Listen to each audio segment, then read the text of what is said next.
I'm Danny Bonaducci, and you are watching Govs Radio. This is where you go if you want to see something or if you want to hear something funny.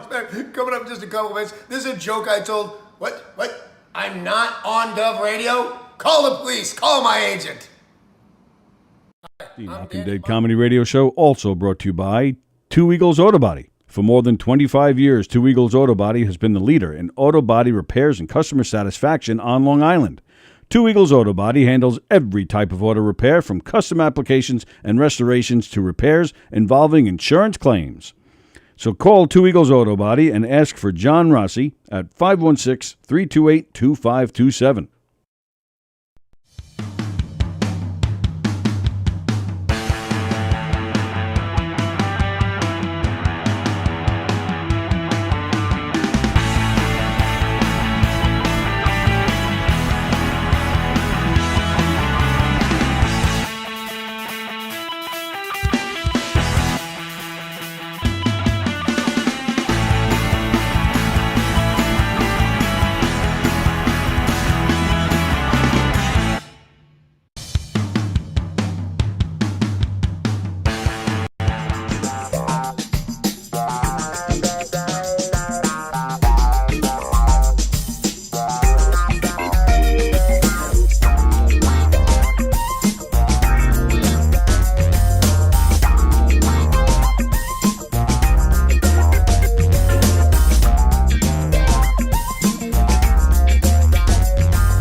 Behind the bag, it gets through Buckner.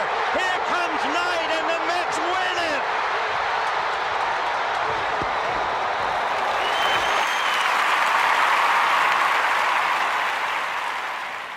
Hello, Tony. Mookie Wilson here, 1986 Mets. How you doing? Long time no see, man. Hey, man, I miss you guys, man, at Knockem Dead Comedy Radio, man. I miss you. I wish I was still up there, man. But I'll wait till it warm up a little bit, and hopefully this year things will be a little bit better, man. But when you're talking about comedy, hey, the early years of Mets was a lot to laugh about. You had to make a lot of comedy off those guys. Hey, hope to see you guys during the summer, and hopefully get back on the show, man, at some point in time during the course of the year, all right? All right? Yeah, fine. Contact me, man. All right, Tony. Talk to you later. 3-2 to Mookie Wilson.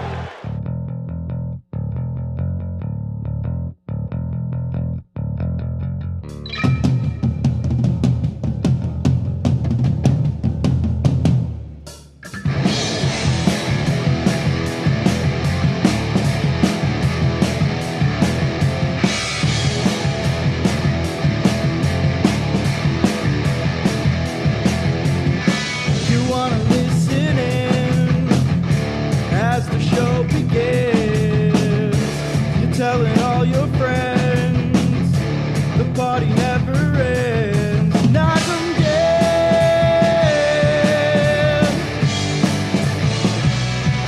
Knockem dead.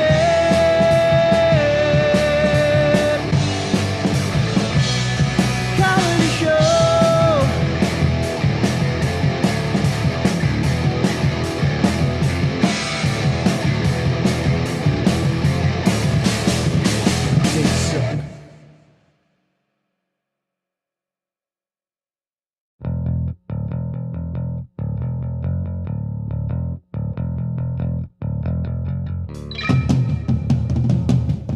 Oh yeah, it's crazy. Dude, my medical bills, Oh yeah, they're insane. I bet, right?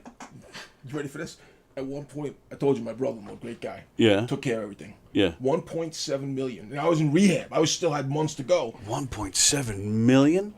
And then my insurance tried billing me for $150. I'm like, That's the way it should be. At $1.7 million, you couldn't do away with $150 worth. Well, true, but still, I'm happy to pay 150. See, and that's what it's all about. Because my union. It's Labor Day, everybody. Thanks for joining us. Thanks for joining us here on the Knockem Dead Comedy Show. We're coming at you live from Governor's Comedy Club. Happy Labor Day to all you guys. This is the perfect guy to have here on Labor Day. Ladies and gentlemen, Sab Caponi is here, ladies and gentlemen. Sab Caponi.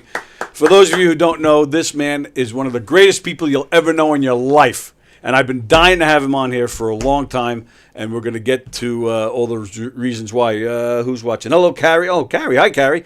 Hello, John. John's watching from Florida. Do you say Happy Labor Day to people? Yeah, hell yeah. Well, we should be if we don't. Seb, I met Seb because of labor. Union. Basically, yeah. Seb was my boss when I was a chief steward. Seb was the man I reported to. Couldn't ask for a better guy to report to. I learned so much from watching this man. I'm not going to say our union wasn't your stereotypical union where it was corrupt and what unions are known for. But our union, our local at the time, they had their little circle. Yep.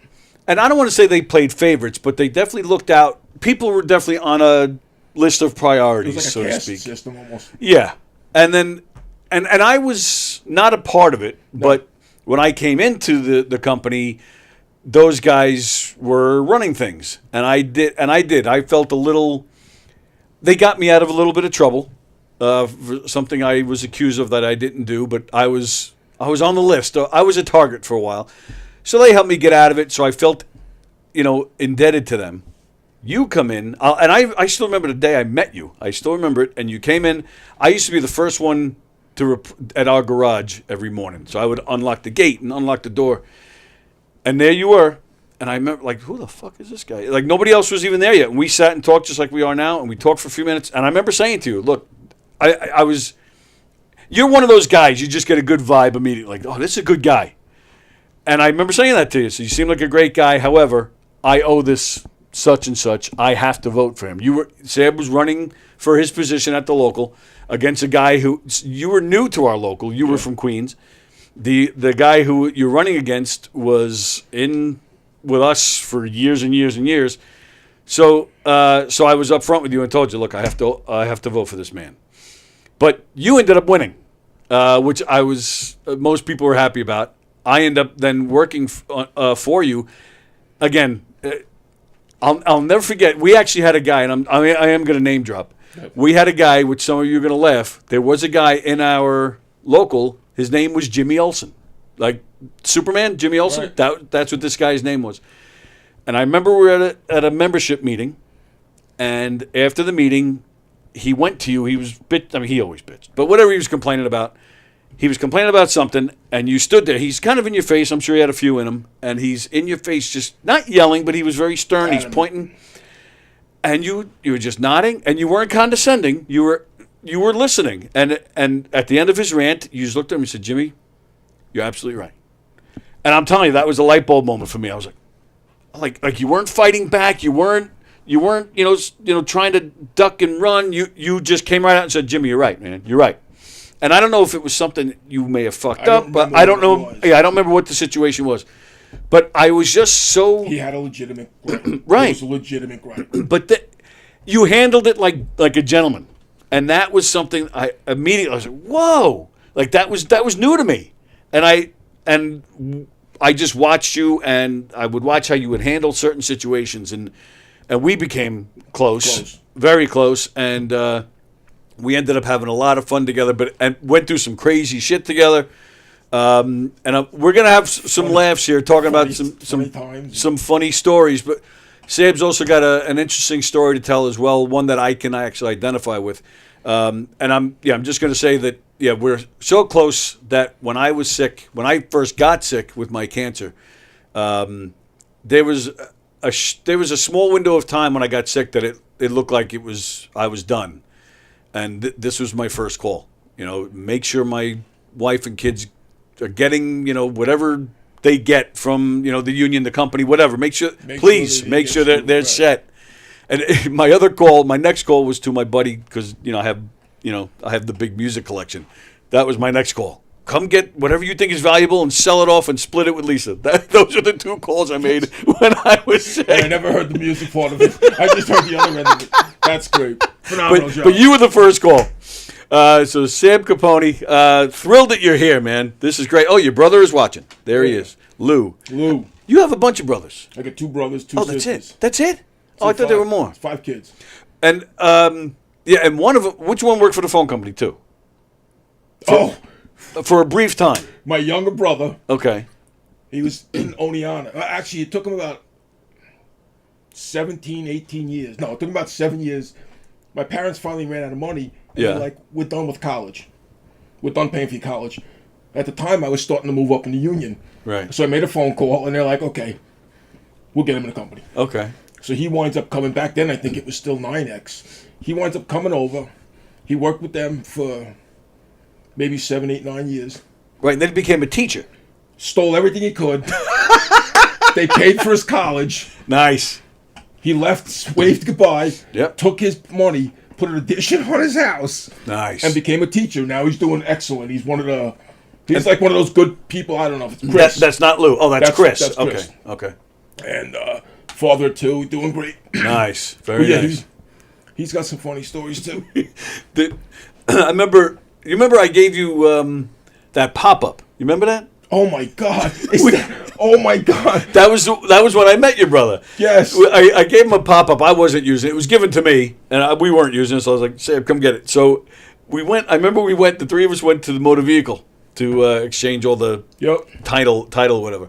And motor vehicle is your typical, drowsy, Motor vehicle people. Yeah. And and we had one of those typical people. And I need this. Give me this. Okay. And do you remember this? I remember going to motor vehicle. She said, you asked her a question, and she goes, yeah. She goes, whatever the question was, but her answer was, she goes, yeah, you got it, just like that. It's just miserable. Yeah, you got it. And you go, no, baby, you got it. This woman transformed. Like you saw the light glowing. You heard the angels. Ah! And she was all smiles. She was all flirty. I mean, she totally became a different woman. It's a Caponi male thing. It's a Caponi. I say it all the time. You're a male Caponi. Act like it, goddammit. I laughed the rest of that time there at Motor Vehicle. That was hilarious. And I remember even your brother just kind of looked up. Which, by the way, that pop-up trailer. Yeah. He got from a guy in the company. No, he got somehow his old partner, Vinny with the breastises, wound up tied into that. Oh, we traded it for a boat, I think. You traded the pop-up for a boat? A boat. And he traded the boat to Vinny, or Vinny got the boat, something. Vinny with the breastises. Vinny was a power lifter. And his chest was just huge. So the natural name for Vinny was Vinny with the breastises. To this day, he's Vinny with the breastises. Because if I give you a nickname, it's sticking, baby. Oh yeah, absolutely. Like I'll think about those nicknames. Then I give you a nickname. Vinny with the breastises is one of them. Did you know a man named Charlie Plagianos? Charlie Plagianos. That's what we're being asked here. But no, I don't recall. He worked out of Long Island City. So he was an inside guy. I do believe, Andy, he was an inside guy, right? If I remember right. I've talked about this with Andy before. I'm pretty sure he was. No. Yeah, we were outdoor guys. We didn't really... They didn't let us intermingle with human beings. That's the truth. We were linemen. Yeah. And we just didn't do well with people. Right. That's why we weren't repairmen. We didn't go into your house to fix your phone. We didn't care about that. We put the pole in the hole. That's what we did. We put the pole in the hole and we ran the stuff up top. So, and we did it well. We did it damn good.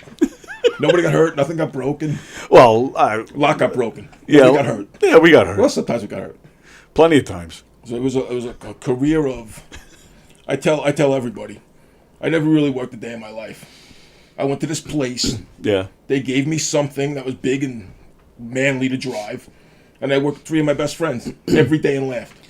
Yeah, for the most part, that's true. There was definitely back-breaking days. There were definitely days where I couldn't wait to go home. There were days I wanted to just beat the shit out of KK. 100%. But he We was had fist fights. Oh, they were fist fights. 35-year-old men fist fighting in a pole yard. Yep. And when you were done, you went like this, and you went to work. Yep. These kids today couldn't, they scream at the moon. Oh yeah. It's a whole different world, and I feel old. I hate we were feeling raised. If you think about it, I was born in '62. Okay. So it depends on which chart you go by. I was either the last year of the baby boomers or the first year of Generation X. old. Yeah. Either way, we were raised by people that killed Nazis, slogged through rice paddies in Korea, or crawled through tunnels in Vietnam. How much do you think they cared? Fuck around and find out. The stove's hot. The stove's hot. The stove. All right, fuck it. Burn your hand. Right. Yes. Yep. Yeah, you're absolutely right about that. Yeah. Yeah, I had never thought of it that way, but you're right.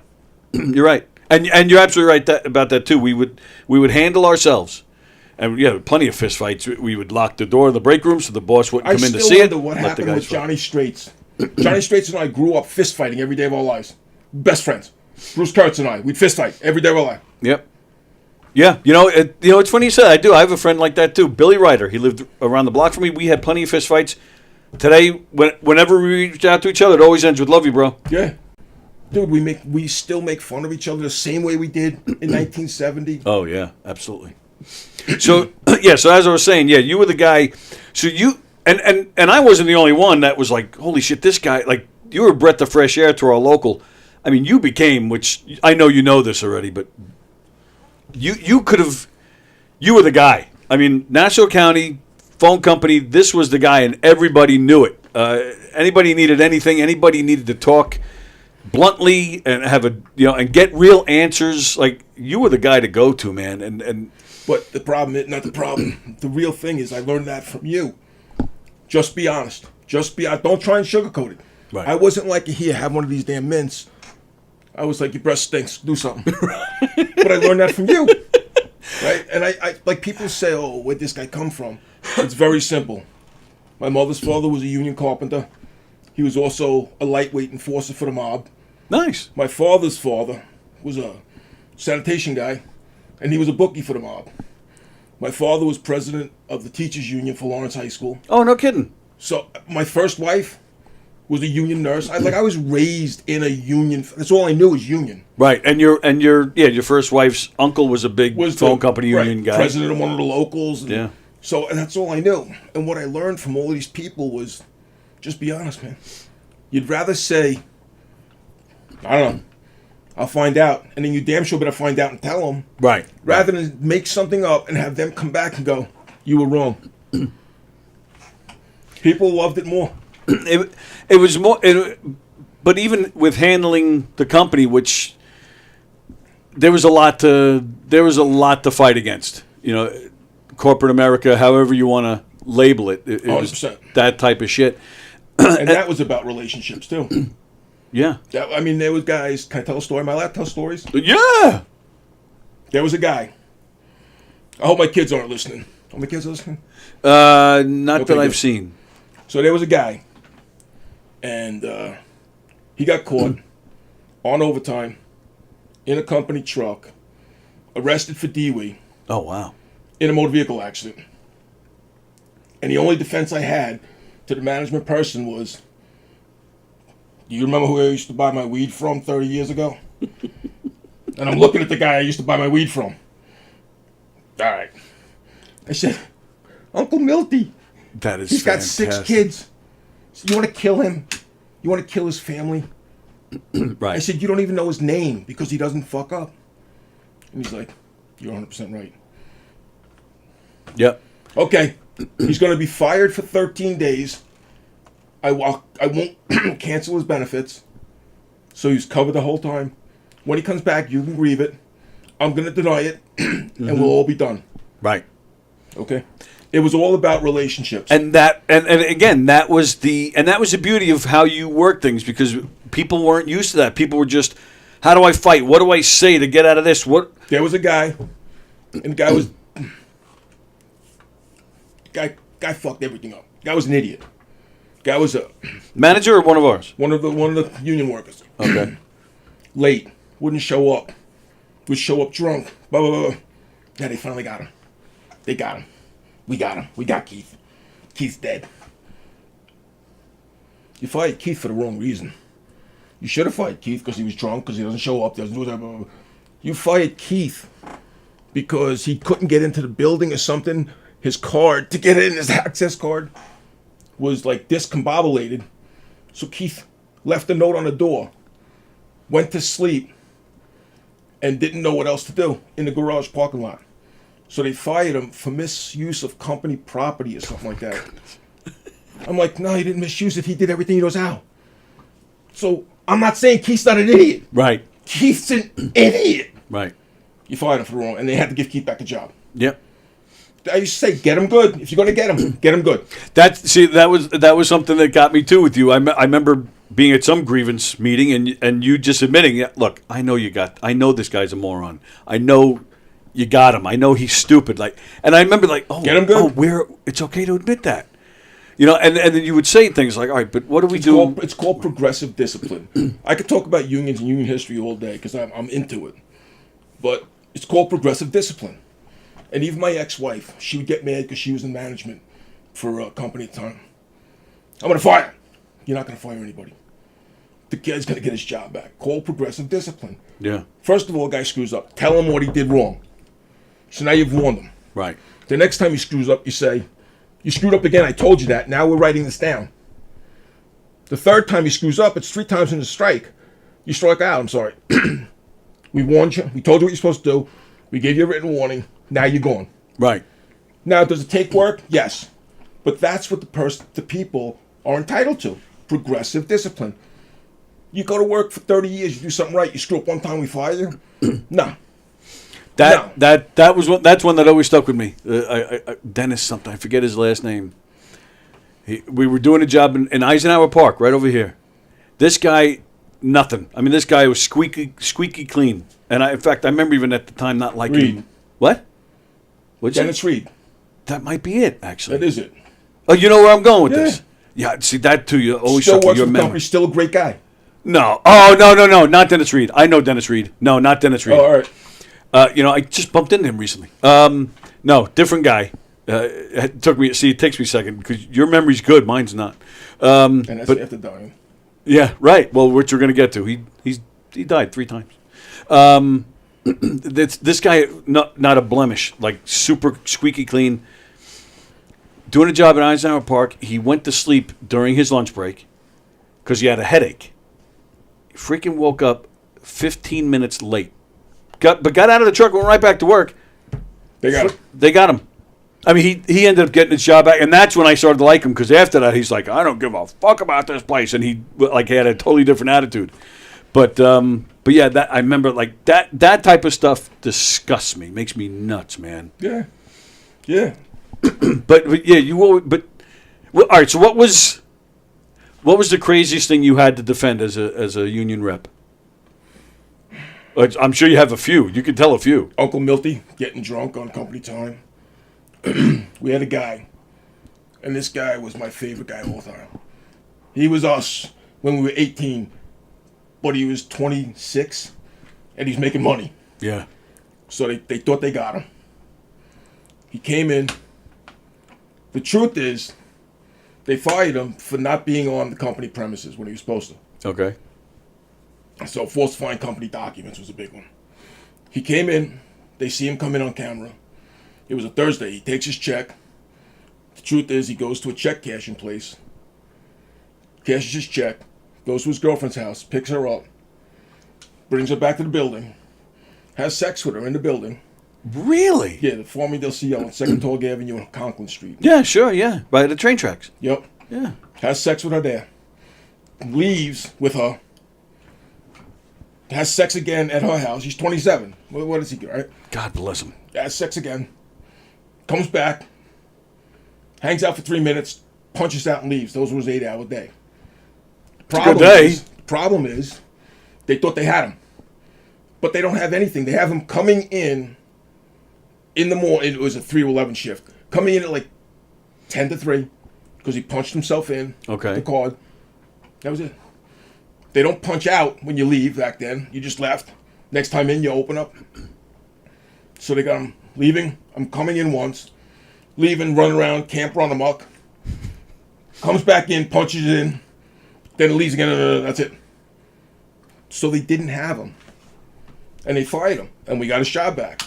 But the best part is when he came in, I said, Dominic, I don't care if you kill your mother and shoot heroin. I need to know the truth so we can build something. Dominic's like, really? But Dominic, you know the stupid stuff I've done. Right? And I was telling you some earlier. And, all right. And he tells me the story.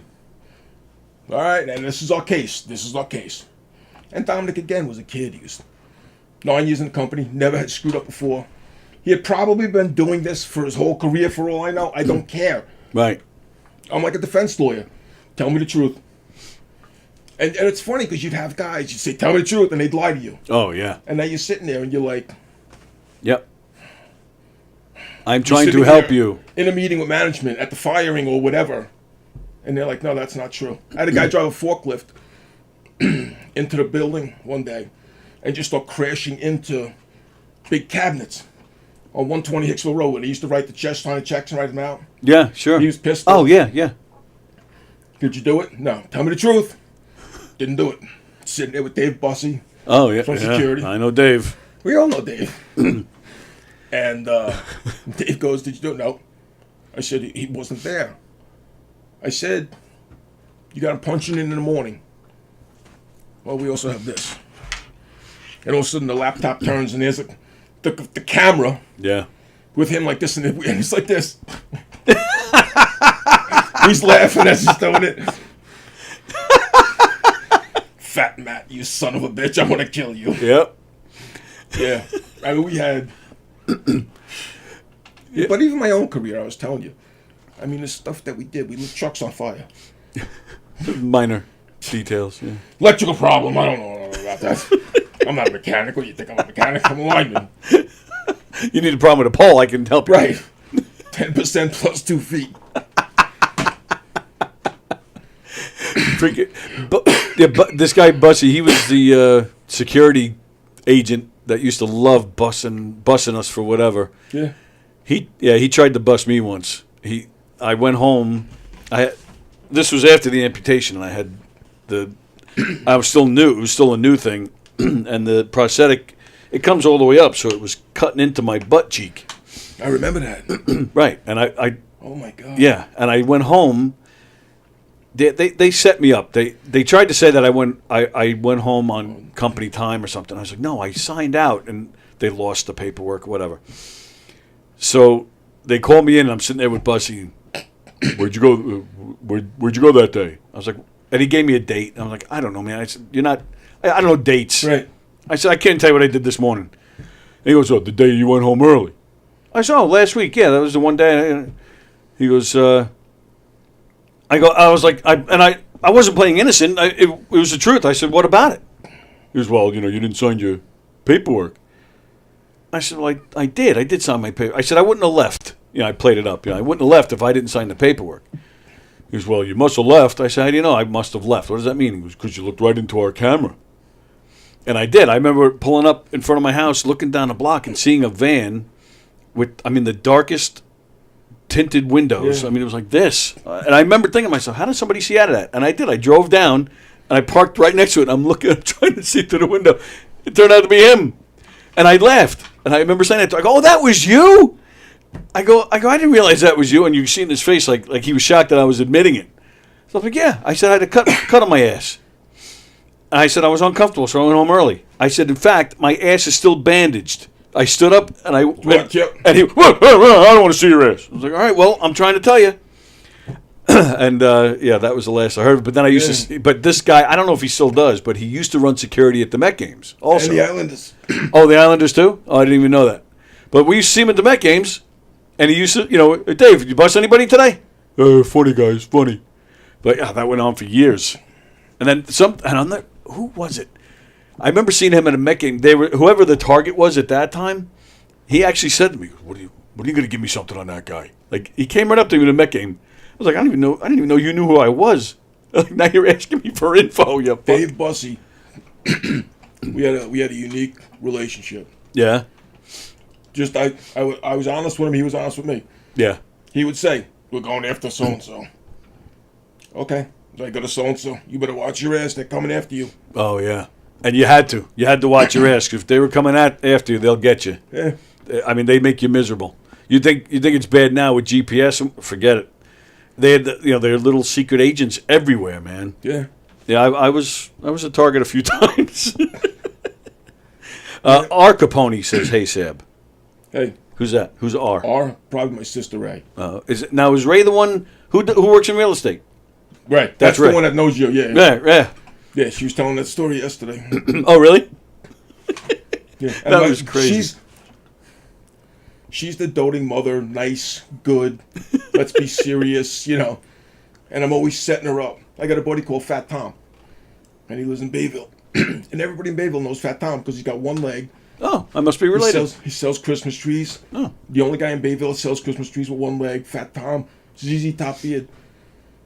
So she was up in Bayville doing a closing.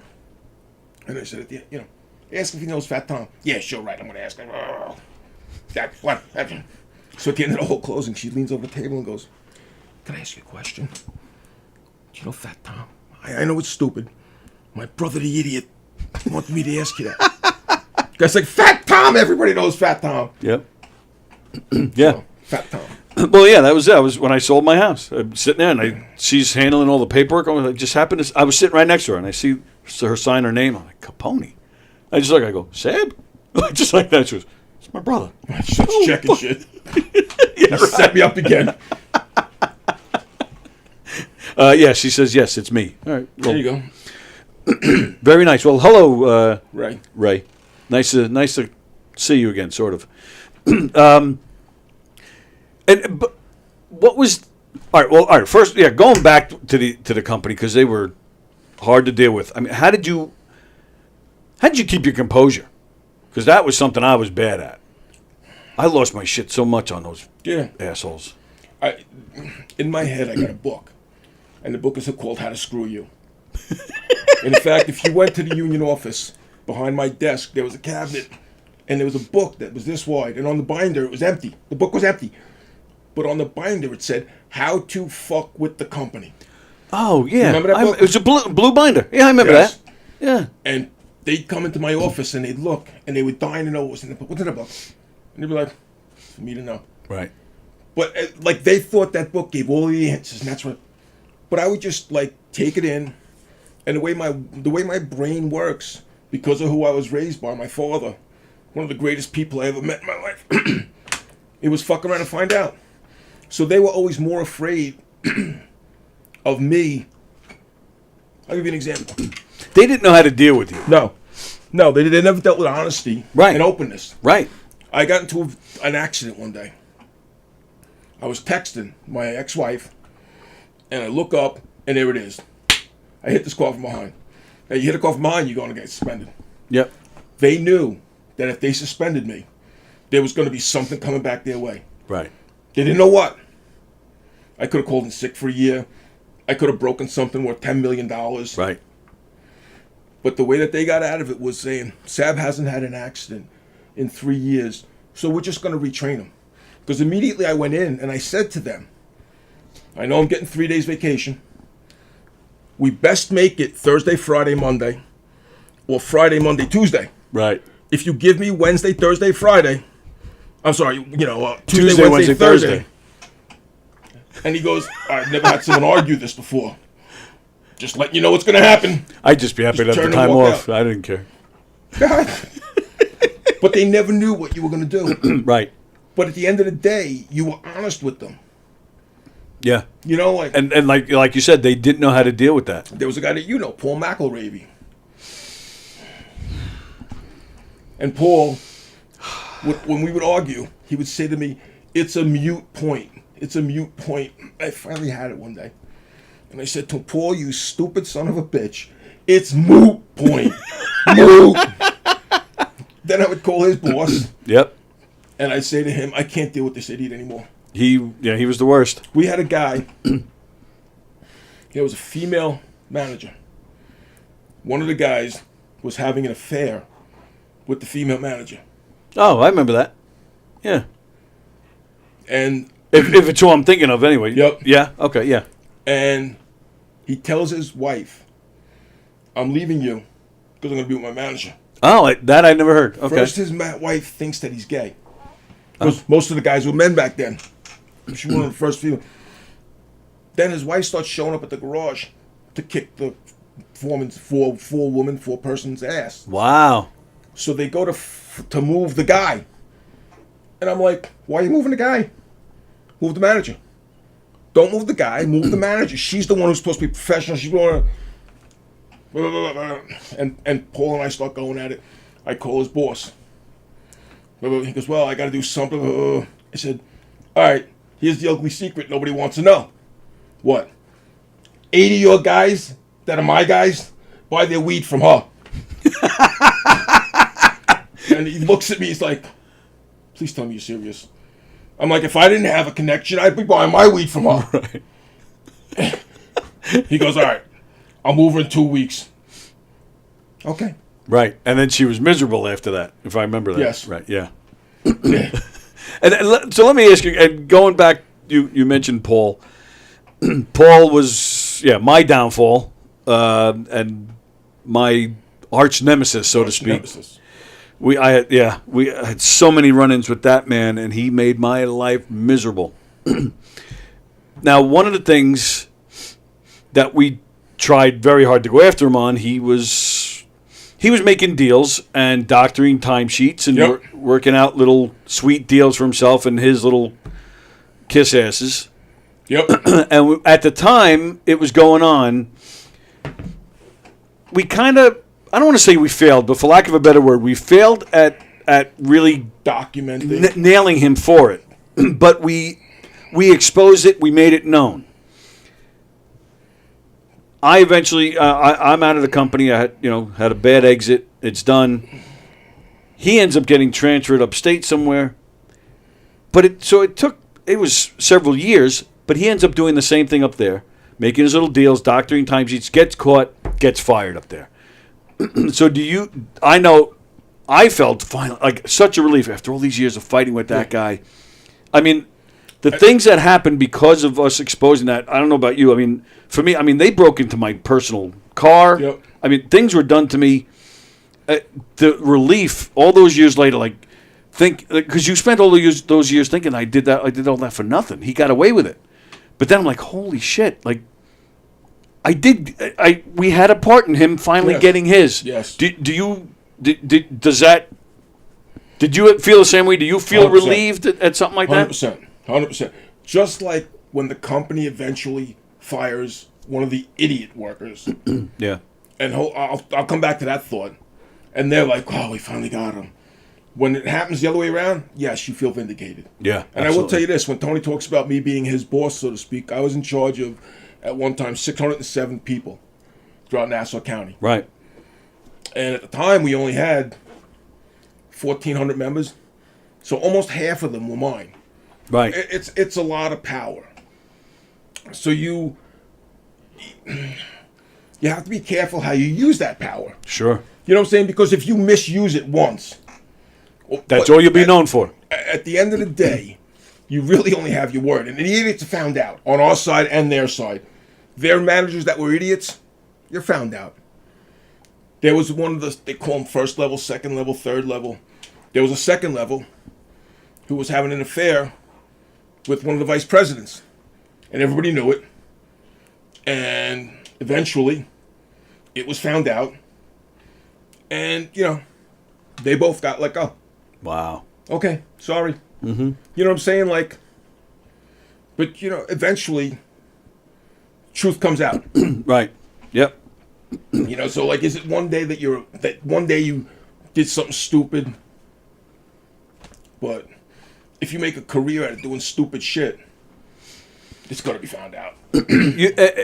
How hard was it to, on your end, to protect our guys that were doing stupid shit. And What let me you just found- say too, like I think we talked about it last week during one of these shows. I think we were talking about cops, and saying how the cops get a bad rap. Oh, you know what it was? We were talking about this guy James Burke out in Suffolk. He is not every cop. He's a douche. He's a piece of shit. Yep. And unfortunately, are there other cops like him? Yes. But most of the cops are not him. Most of us are not Right. the idiots. You can say this about any walk of life. So I just want to make that clear. But, yeah, we had our idiots too. That's where I started going with the 607 people. Right. Whenever you'd have downtime, you'd find stuff to keep yourself busy. Go to a garage or whatever. So I had downtime, and I decided, you know what? Every time I go in the garage, I want to talk to that guy, but I don't know his name. And it finally dawned upon me that I didn't know his name because the guy wasn't a problem. So I had 607 people, and I started pulling grievances. And I pulled grievances for like the last 6 months, and I started looking through the grievances. Out of 607 people, it was about 14% of them caused me about 80% of my grievances. Wow. So, you look at that. It was like 75 people out of 607 caused me 80% of my work time. Right. Yep. And it's true. I remember that. It was And I always the knew same people. I knew the idiots. Right. I'd Yep. get the call. All right, I'll see you in the morning. Or I'd get the call and I'd be like, who the fuck is that? Describe him. Yeah. Oh, he's right. a skinny guy. Always wears a ball cap backwards. Oh, okay. Yeah. But then, and even that, you would know, oh, if it was that guy, oh, all right, then he's... It made it so much easier. Right. It made it so much easier because I'd go, neither one of us know this guy's name. Right. So you knew that that he had to be innocent because this guy doesn't cause me any trouble. Yeah. Or if he did screw up, he's sorry. Trust me. Right. See, and that was the thing too. We were talking about before we went on the air how back in the good old days before technology, before cell phones with cameras and GPS, you could have a lot of fun. But we got our work done. This is what you have to do. This is the amount of time you have to do it. Okay, great. We would get the job done safely, no problems. See, I think a lot of people in our line of work, I think a lot of people didn't understand. It's a construction site. If it's not a job where you can just say at 12 noon, say, "Oh, all right, lunch. I'll get back to this." No, there's a half hour of breaking it all down, and causing traffic, and then another half hour setting it back up after lunch. So so many people like, "Oh, I saw you." Like people that weren't in the phone company. Oh, I was driving and I saw you on the side of the road sitting in the truck at 2:30 in the afternoon. I was like, "Yeah, douche," because I started my lunch at 2:15 that day. Yep. So a lot of people didn't really seem to understand But that. then the company would say stuff like, well, if you take lunch, you're going to have to let us know. Okay. Sure. Every day. Right. Personal relief. I'm going to the bathroom. You want to play games? Exactly. If I don't have the leeway of being an adult and going to the bathroom and getting a soda when it's 90 degrees, Right. then you're coming down with me. Right. And that's exactly where I was going. So we take a late lunch. Instead of having to break it down, set it back up, cause all this mass confusion, you work later in the day. You only have to break it down once, but your job is now done. So now you take a late lunch, and yeah, maybe it would be the lunch would go maybe 20 minutes, half hour later, because it's not due to go back to the garage yet. But your job is done for the day. Things are safe. So, and like you said, a hot summer day like today, it's freaking hot out there. Yeah, maybe I'm driving, and all you guys know, I don't drink. I've barely drank ever in my life. I was always the guy. I would drive then. So the guy wants to have a beer or two. So what? And I used to. Is your work done? Right, your work is done. It's safe. Everything is done. Everybody's happy. Yeah, go have a beer or two. Who cares? But we used to, some guys would get in trouble for this. Like, what are you in trouble for? Our job is done. We're okay. I don't know. It just like it, and it should be that simple. It should be. It should be. I had a saying that you can't out stupid me. Right. Trust yes, me. I do remember you saying You that. can't out stupid me. You Yeah. can't. Thousands have tried. You cannot out stupid me. It's I will crazy to manage me. out stupid you. Yeah, absolutely. All right, so you had to defend a lot of stupid things. What was some of the one or two crazy things that you did? Or we don't have to. Or you were straight and narrow. I'll tell you one of mine. Well, actually, it wasn't even me. It was a guy because we worked when I started the phone company, I worked in road construction, doing underground work, digging trenches. So we used to do a lot of, jackhammers and stuff. When we were done on a job, if we were working on a street, we would put in temporary, patch to patch the street up so you can drive through it. But it was temporary, so it didn't stick. But during the summer, this stuff would, if it got on you, it would take like months to get it off. And again, I wasn't drinking, but the guys I were with were drinking. We worked really late. Like, it was almost like an all-nighter, I think. And these guys, had a few. We worked hard. But this one guy, he was so drunk that we didn't even let him drive his car home. We got back to the garage. He's stumbling. We have the whole pile of patch that for the roads that we put in the truck. He stumbles and he falls into it, and he's covered in this shit. Like the old tar and feather. Yeah, that's exactly it. The next day at work, he drives in, and we could see in his car. He drove a pickup. His cab, it was covered in this stuff. We're like, Rich, what did you do? And then turned out when he got home, he went straight to bed without taking his clothes off, so the patch was all over the bed. One of his kids actually got on the phone with one of the other guys I worked with. Said, "What'd you do to my dad?" I was dying. I can go on with stories like this all day. We lit a truck on fire. I told you about one before that. Me and my old partner used to smoke. So this was before COVID, and I used to smoke cigars. It was smoke cigars in a cab, and it was called a cab over because the cab of the truck was over the engine. Right. So they had big wheel wells, and that day's breakfast bag was in there with newspapers, and we're on the Van Wyck, and all of a sudden, great guy smells smoke, and George looks around. He looks down the wheel wells, and there's flames coming out of the wheel wells. He's trying to stomp them out. He goes to open the door to kick it out. The air comes in, blows the fire back into the cab. The seat, because it had holes in it, goes on fire. So I pull over. We get out. We look at the truck. It's on fire. What do you think we should do? I don't know. What are you going to do? Call a phone company? Yeah. Call the fucking fire department? So we called them, and it was an electrical fire. We lost... The time we lost the reel of cable at Kennedy Airport, racing a plane with the truck. The reel comes off the back of the truck, goes shooting across the runway into the reeds. We went back that day, said, we placed it.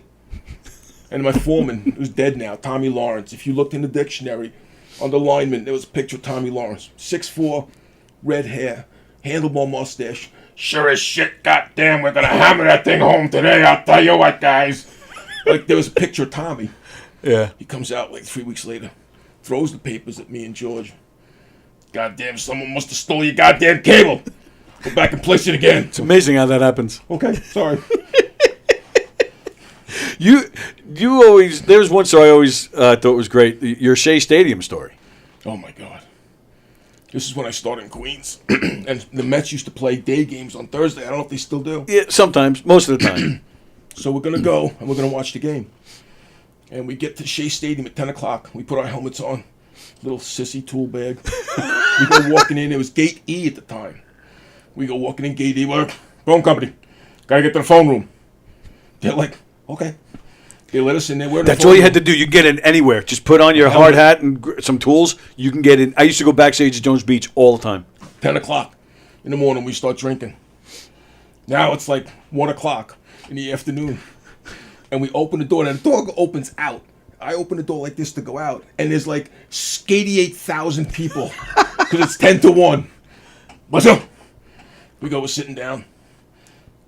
Oh, before that, that's right. Before that, we're in the room, and all of a sudden there's a knock on the door. Right, yes. And I open the door. That was another Shea Stadium story. Oh, okay. This one is knock on the door. I open the door without thinking because we're drinking. The guy goes, oh, good, you are here. Yeah. I'm like, what do you mean?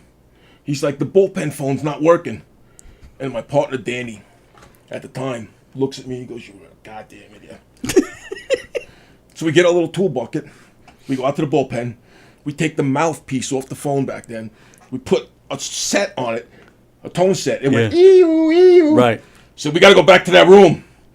He's like, okay, gotta fix this. This is the bullpen phone. All right, we'll be right back. We leave. We never went back. To this day, that tone set might still be on that goddamn phone. See, I was the same way, man. I could put polls in and do that work, but to fix a phone? I don't want to buy Clueless. those little girly wires. Yeah. Yeah, the other one I was telling was that we left, we were drinking, we sit down, and there was one of the managers walks by. And he's looking at me, he's like, Sab? No. Yeah. Yeah. But there was some really good guys, like old school guys were the best. There was this guy, Danny McLeod, in Bayside. We both know his daughter, Lindsay. Oh, sure. Danny was one of the guys would give you the shittiest jobs as retribution. You screwed up, Danny caught you, he'd give you the shittiest jobs for like a week. Yeah. And you'd be like, okay, Danny, sorry. Right, and you would eat it up because I fucked up. Sorry. Yes. Sorry, man. You're right. Yep. Right. You're right. He gave you the break. Yep. I still, whenever I find him or talk to Lindsay or whatever, how's Dad? Like, he's still a great guy. But there were a lot of them, but there were also some idiots. Yeah. A lot of idiots.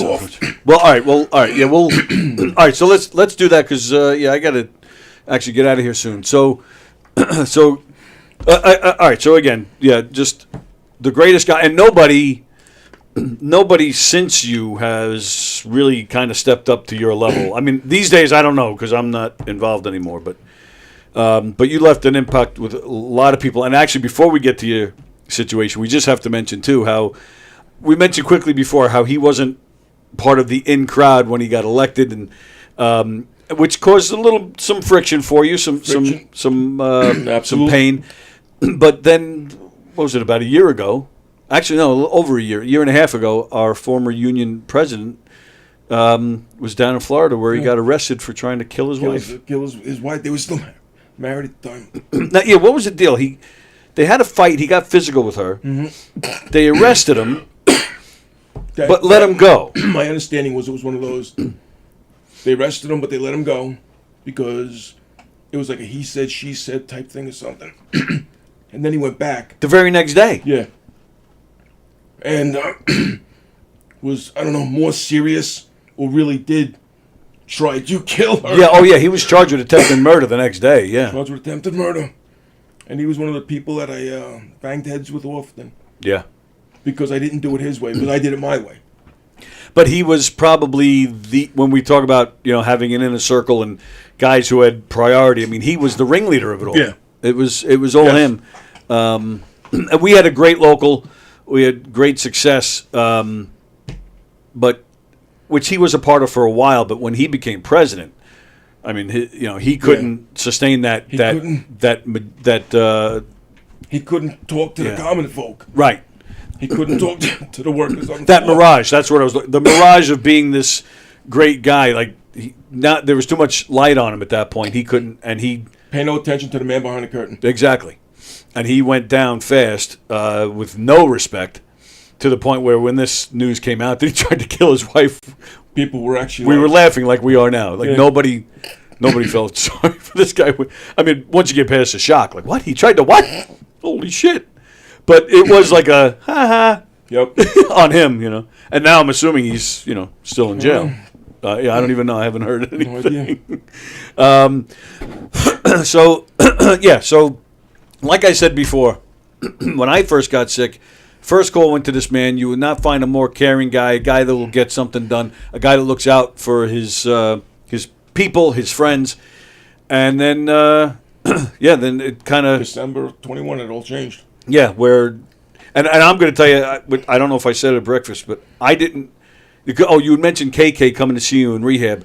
I'll apologize. I didn't know. Dude. I had no idea. The circle was small. Yeah. Because the problem was, when you go through what I went through, I gave my phone to my son with the code. Mm-hmm.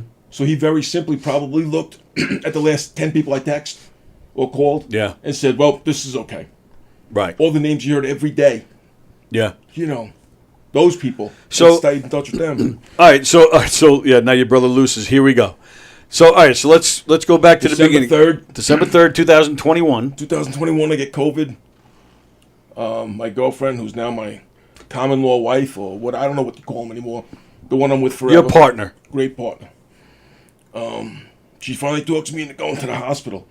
How? I have this cough. Oh, okay. That's what I was going to ask. I have Why a did she? cough. Because it was just a I had a bad cough. and getting breathing was getting harder. Okay. She brings me to Mercy Hospital, where my younger sister, my baby sister, as I call her, works. She's an OR nurse for 37 years or something, well respected. They bring me there, and you're forced to make a decision at some point in your life. You want to live or you want to die. And she came in, she says, you have no more options. You have to go on a vent.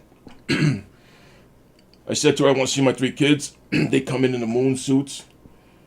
Tell them goodbye, I love them, because I'm expecting to die. Daddy's indestructible and immortal. They put me on a trait, stick me in a coma. Now, let me stop you there. Why, though? So the cough was bad. So your body doesn't fight what the hell's going on. They're sticking this tube in you, a vent. But what was going on that was so bad that, what was, right, but what was causing that? That's what I'm trying to... The Delta variant. Right, but that's what I'm my asking. lungs were failing. Okay, that's what I was trying to find out. My lungs were basically... It took a long time to get there. With my lungs. Right, okay. So, tell my kids, Daddy's indestructible, immortal. They put you in a coma so your body doesn't fight it. And then, they try to take you out of the coma, and I don't come out. So now they think you're brain dead. And they're doing brain stuff and finding out that I'm not brain dead. My sister, thank God. Dr. Tellis and Dr. O'Day, if you're out there, God bless you guys. You saved my life. 2 of the people that saved my life. They took all the abuse my family could heave at them. Eventually, I come out of my coma on my oldest son's birthday. So that we're talking, what, 3 months? 3 months. Happy birthday, Anthony. Shit. And I come out, and I went in at about 250 pounds.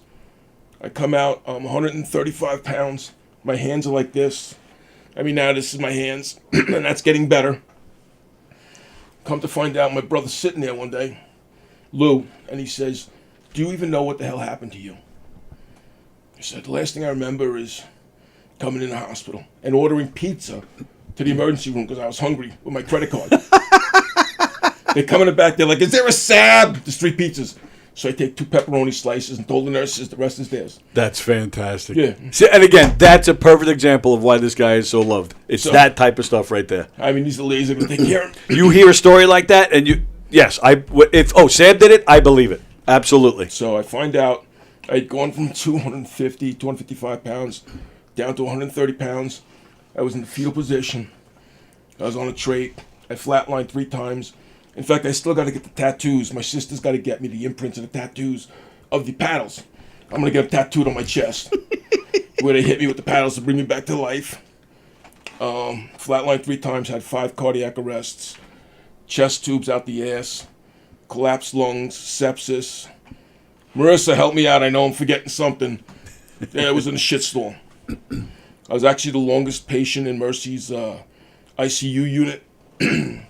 From there, you go to rehab. They have a plaque on the wall? No. Longest running ICU? No, but I got to bring those people back some food, at least gummy bears.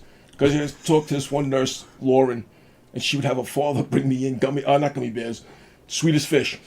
Oh, okay. So, yeah, you said gummy bears. I'm assuming. No, you're getting high. Right. Yeah. I get them on my own.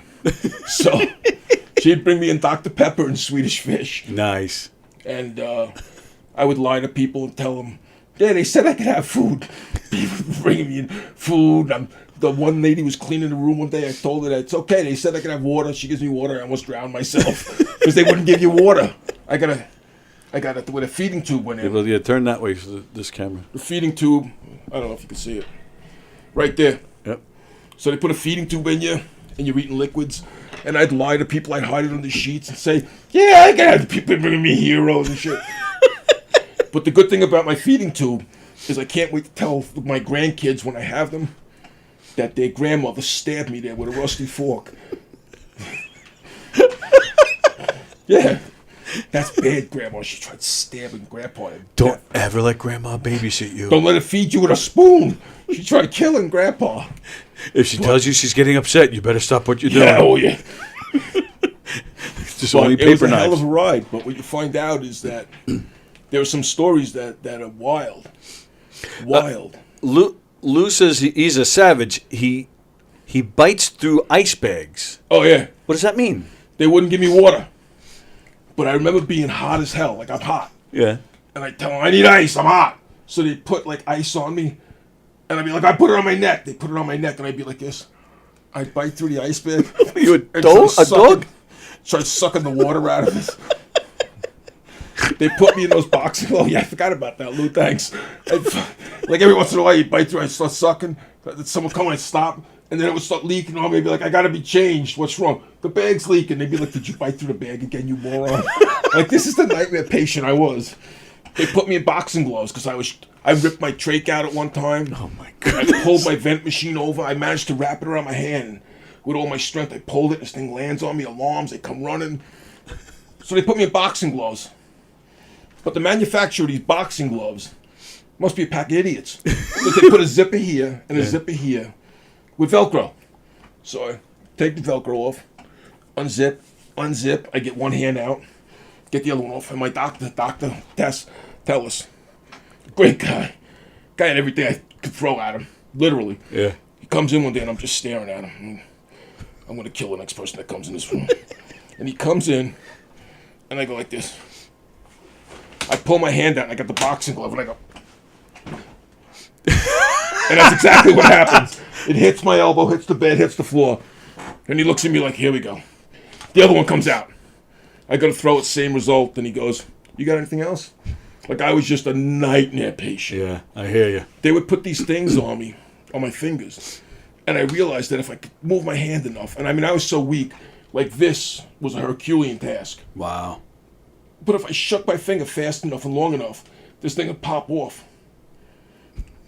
Set the alarm off, and they come running in. And I just wanted to talk. So then they started putting the same thing on my ear. And I figured out where that wire went. I'd wrap my elbow, get my elbow on, pull my head. Beep, beep, beep. Oh, my poor sister, she'd be in an operating room, and he'd be like, Tony and Pizza, come to the dog. Tony and Pizza, come to the dog. She'd come up, she'd be like, please, Sab. Yeah, right. Please. Yeah, they'd have people sit with me. Put people on Sab duty. Yeah. One night they had a guy who should have been legit, like he was violent, he was in a mental hospital. But they brought him in there because he's injured. And Marissa won't leave me. And this guy's running around the halls, going to kill somebody. And here's this little white woman with this big black guy running, I want to kill somebody. She's like, you're not getting in this room. Holy You're not getting... crap. I'm like, are you an idiot? Are you an idiot? Leave. Hide under the bed. Get in the closet. Right. So... Well... The thing was, I just met her a year before. Yeah. Things were going great. Looking for a relationship, fantastic. Then I go and die 3 times. And for the next year, she's bringing me, socks and underwear and food. And, Did you tell you have money or something? yeah, she knew. Oh. No. Because I know it's not your penis. I know it's not. No, it's not. You've seen it. She's still amazed at that. She's like, you just pee anywhere. I'm like, we're guys. We're guys. It's what we do. The whole world is our urinal. Yeah. Oh, yeah. Just last night, I was pissed off. I went to go see James Taylor at Jones Beach. We're tailgating. There's no bathrooms in the parking lot at Yes, Jones there is. Beach. Where? Right next to your truck. You open both doors. Well, exactly. That's what I ended up doing. I finished a bottle of water. I'm like, I can't wait anymore. I actually did walk a little bit, and I asked the guy, and he was like, oh, yeah, down by Zach's Bay. I'm like, great. Right. I can do that. Yeah. I went back to the car. I grabbed the bottle. I opened the doors of the car. So I'm in the between. bottle? I normally splash on my shoes. I got a puppy. Labs. I'm a lab guy. I love labs. So I get a puppy because it's going to help me walk. I can walk on a leash, help me exercise. Yeah, that's great. So her and I are outside last night. I got to go to bed without saying anything. I just stand up and I turn. I start walking away. She goes, don't go to the bathroom on the side of the house. I'm like... Why not? The dog's doing it. Okay, precious, I'll go inside now. Like, she just knew where I was going. Sorry, Marissa, if you're listening, I'm sorry, honey. I'm sorry, honey. See that you didn't even pee, and you're apologizing. Yes. So she's got you. You're done, dude. You're apologizing for stuff you never even did, dude. The wackiest family in the world now. It gets wackier. Yeah. I got my 3 and her 3. Wow. And I legitimately have a redheaded stepchild, so I can never make those jokes again. You will. I got a middle daughter. Her name is Cassie. I call her Waka. Waka? Because in Marissa's phone, it's cockle-doodle-doo or something silly like that as her name. And when I was a kid, my mother would take the wooden spoon and beat us about the head and shoulder region if we said the word caca, because it meant poop. Right.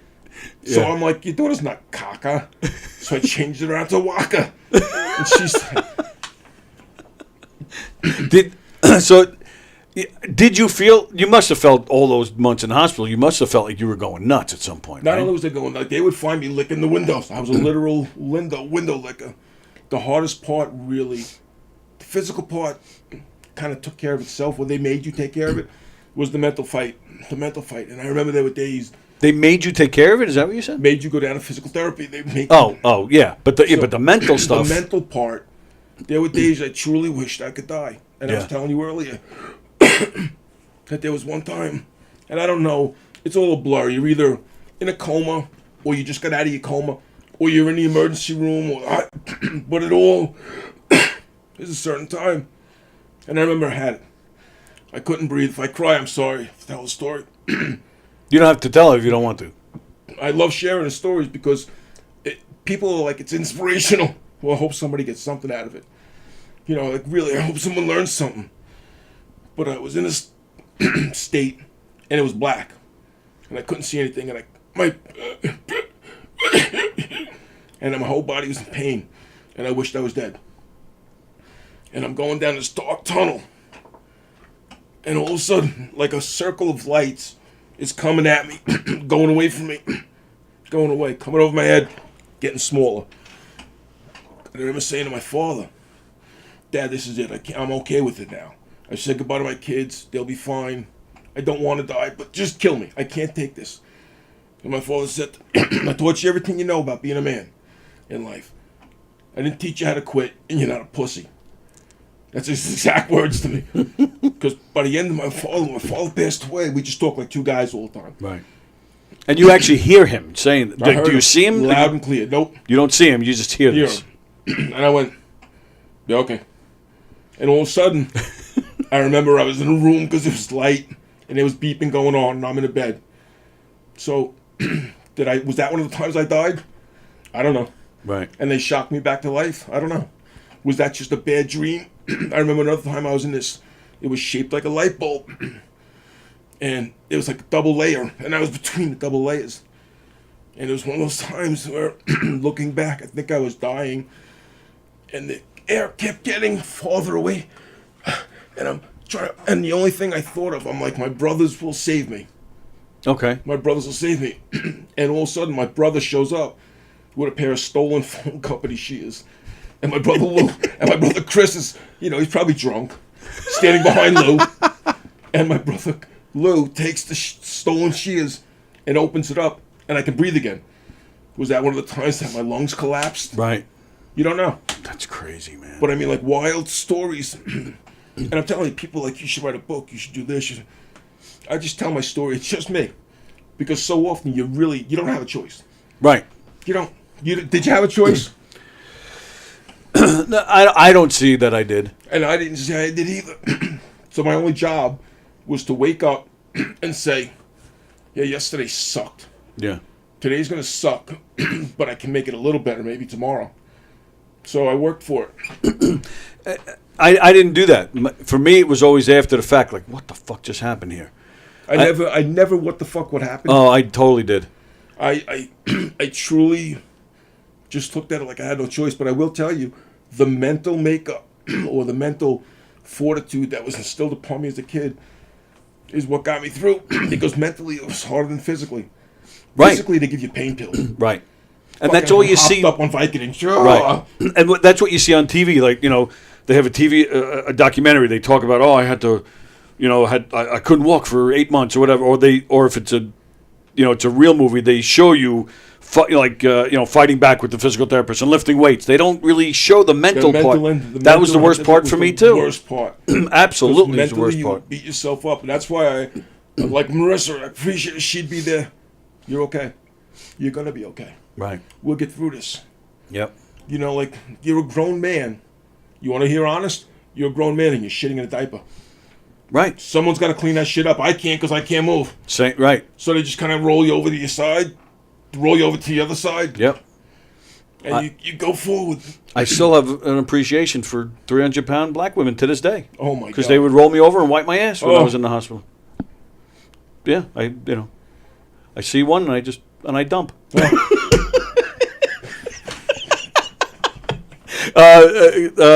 Lindsay says, thanks, Seb.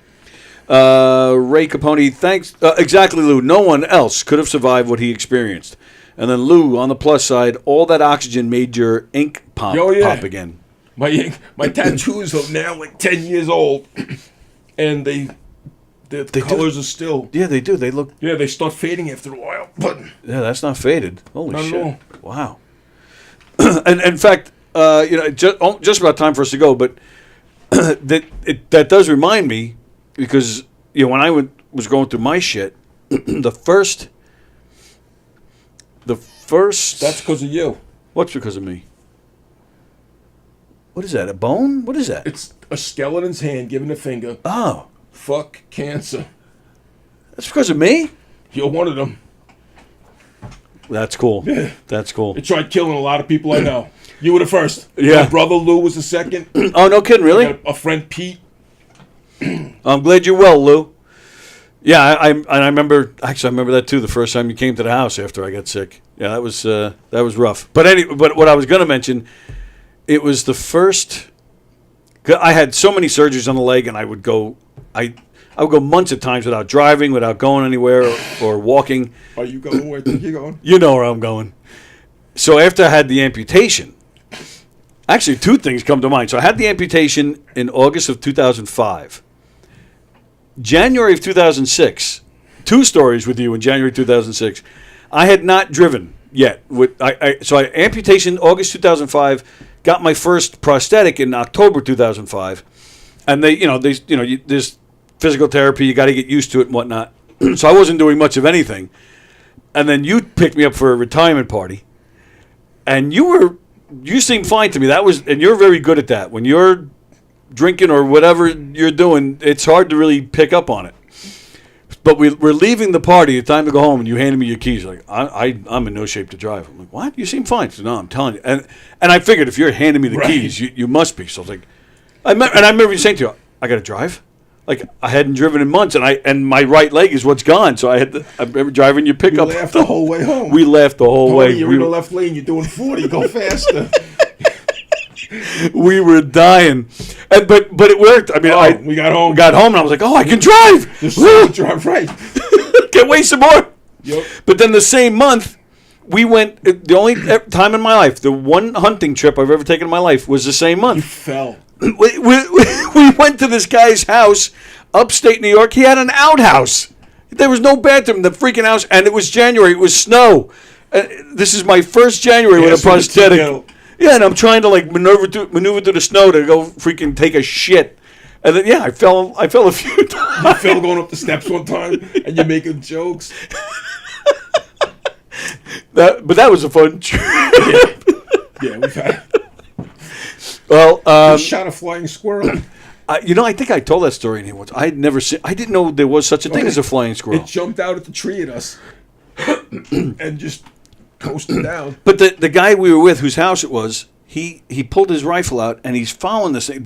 First, he was climbing the tree, and I didn't know it was a flying squirrel, so I'm just watching him. The thing, and we're upstate, so the trees are a million feet high. This thing, I was high. Well, yeah, a million feet. This thing goes up to the tree, and all of a sudden, so he's got the gun. All of a sudden, there goes the squirrel. He's just off the tree and he's going down. I remember yelling, is this squirrel committing suicide? Like, what is going on? I had never heard of a flying squirrel before. Bang.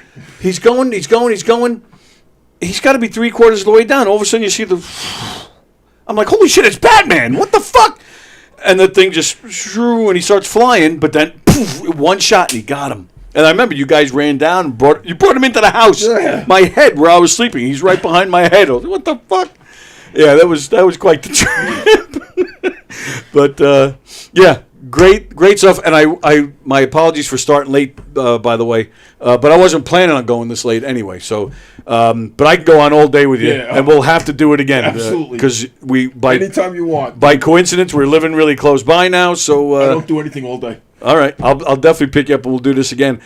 And I'm just going to say for everybody to see, I'm glad you're I'm glad you made it. Glad you're still here, man. I love you, brother. I love you, man. Absolutely. Great stuff. That's Sab Caponi. We'll do more with him another time. Enjoy your Labor Day. Go enjoy yourself and remember why we're off today and what we're celebrating.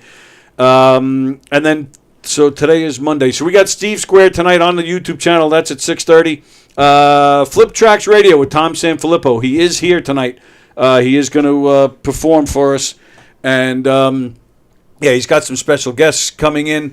They're going to play their guitars and sing. And then I'll be back here tomorrow, Tuesday at 11. We do every week called Tuesday Trivia, where we ask some trivia questions. We also have some musicians coming in tomorrow. They're going to play.